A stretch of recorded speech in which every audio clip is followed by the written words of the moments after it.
And as we continue on, though, I want to acknowledge that as you start to practice, like really be intentional about practicing the fruits of the Spirit by faith this way, it's going to be like not only uncomfortable, but unbearable at times. And why? Because that's how I felt. You may even feel like a pushover. And it as a recovering codependent people pleaser, you may even be tempted to be thinking, oh, I'm just trying to please people, right? But you will know the difference when you're pleasing God to change a climate in a room as opposed to changing or pleasing people. And so when your focus is shifted from people pleasing to pleasing God, you will be able to view people and your circumstances differently.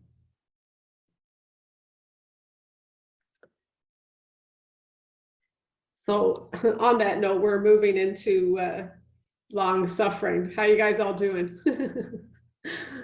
Long suffering. Long suffering can be defined as patiently enduring lasting offense or hardship. Being patient and enduring lasting offense or hardship, who wants to grow in that? I know I don't. I didn't. No one likes waiting. No one wants to wait or endure, especially if it's through hard times. Like, are we done yet? God, like, you're late. You're too late. I read once that long suffering is going on with a knife in your heart. Going on with a knife in your heart. How can you do that? How is that even possible? I know I can pretty much guarantee that anyone listening to this right now has endured lasting offense and hardship and having to go on with a knife in your heart. The question is, can you go on, and are you letting it hold you back? How can you do that? Go on.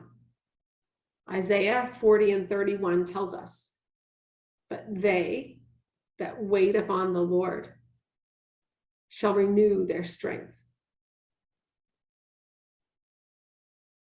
That doesn't mean that the pain is any less real. It doesn't mean that losing a loved one is not excruciating or you need to dismiss it. No, it just means that I have to run to this mirror. I need to run to this truth so that I can wait in his presence, so he can renew my heart. He can renew my mind so that the weeds of unforgiveness, the weeds of all the things, of all the pride and the need for control that can sometimes get cemented in our hearts because of pain and unwelcome circumstances, unanswered questions, unanswered prayers. The pain is real. And sometimes we just feel like we're suffering long.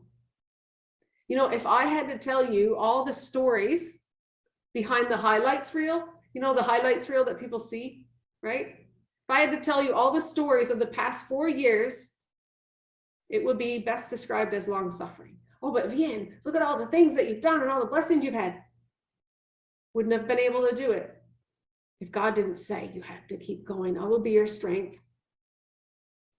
Someone asked me in the midst of that, because there are, you know, some people that are close to me and saw things that were happening. And I remember one time someone said, Vian, how are you doing it? How are you going on? I said, God became my person.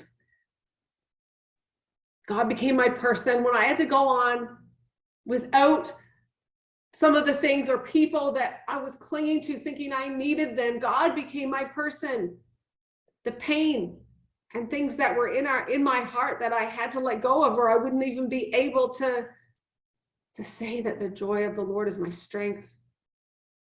I wouldn't be able to have peace. Think about your situations. And when you've endured lasting hardships or suffering, or are you suffering now? I know I know people, dear people, who suffer with chronic pain daily. And so we talk about long suffering, just feels like an endless battle of suffering. But any of those people that I have in my life that have chronic pain will tell me one thing: it sucks, but I have this new strength that I have found in the Lord to keep me getting up every day. Let's put a number, a lower number on suffering. If it's just long and you don't even have the energy, and like maybe you're just tapped out. But here's the thing. I want to encourage you to put a higher number. If you acknowledge that pain is real, acknowledging the pain is real, and feeling the pain and not liking the pain, you don't give yourself a low number for that. You can still feel all those things, but you give yourself a higher number if you're saying, but I'm waiting on the Lord, but I'm trusting the Lord. This sucks and it's so painful, but I'm waiting on the Lord. I want you to give yourself a higher number,